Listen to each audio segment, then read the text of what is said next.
शहदाद कोट जे NA 196 ऐं PS 15 Miro Khan हिन भेरे बि ज़िले खां ॿाहिरें माण्हुनि हवाले। माज़ी में पीपल्स पार्टी बानी ज़ुल्फ़कार अली भुट्टो ऐं संदसि शहादत खां पोइ बेनज़ीर भुट्टो जो चूंड तक रहंदड़ NA 196 शहदाद कोट सिजावल जोड़िन जो कुबो सईद ख़ान ऐं मीरो ख़ान तां बिलावल भुट्टो ज़रदारी चूंडुनि में हिसो वठी रहियो आहे। 2007 में बेनज़ीर भुट्टो जी शहादत खां पोइ ॿ भेरा हिन तक तां फरियाल टालपुर बि MNA रही चुकी आहे। साॻी तरह PS 15 मीरो ख़ान तां पहिरियों भेरो निसार खोड़ो PP जो उम्मीदवार आहे। क़ौमी तक ते पार्टी चेयरमैन ऐं सूबाई तक ते सूबाई सदर उम्मीदवार आहिनि। ॿिए पासे वरी इहो अलमियो पिणु आहे त पीपल्स पार्टी जे बुनियाद पवण खां वठी हिन वक़्त ताईं कंबर शहदाद कोट ज़िले में शामिल PP जो गढ़ रहंदड़ क़ौमी ऐं सूबाई तक ते मक़ामी माण्हुनि खे टिकट न ॾिनी वई आहे। साॻी रिवायत खे पीपल्स पार्टी पारां हिन इलेक्शन में बि बरक़रार रखियो वियो आहे। हिन भेरे NA 196 ते बिलावल भुट्टो ज़रदारी सां मुक़ाबिलो करण लाइ JUI जो उम्मीदवार मौलाना नासिर महमूद सूमरो हूंदो,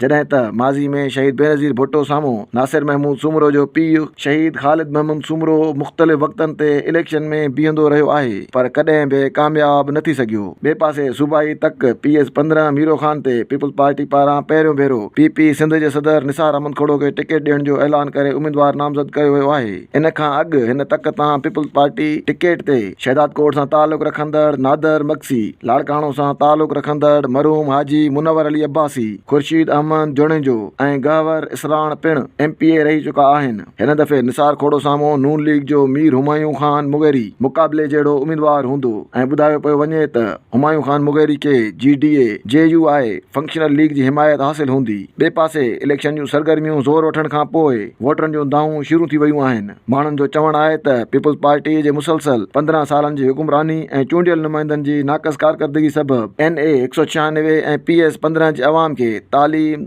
सेहत, बिजली, पाणी, रोडनि रस्तनि, अमन अमान समेत इंसानी ज़िंदगी लाइ लाज़िम बुनियादी सहूलतूं फराहम न कयूं वयूं आहिनि। हिन भेरे वरी इलेक्शन में चहिरा मटाए वोट वठण जी कोशिश कई पई वञे।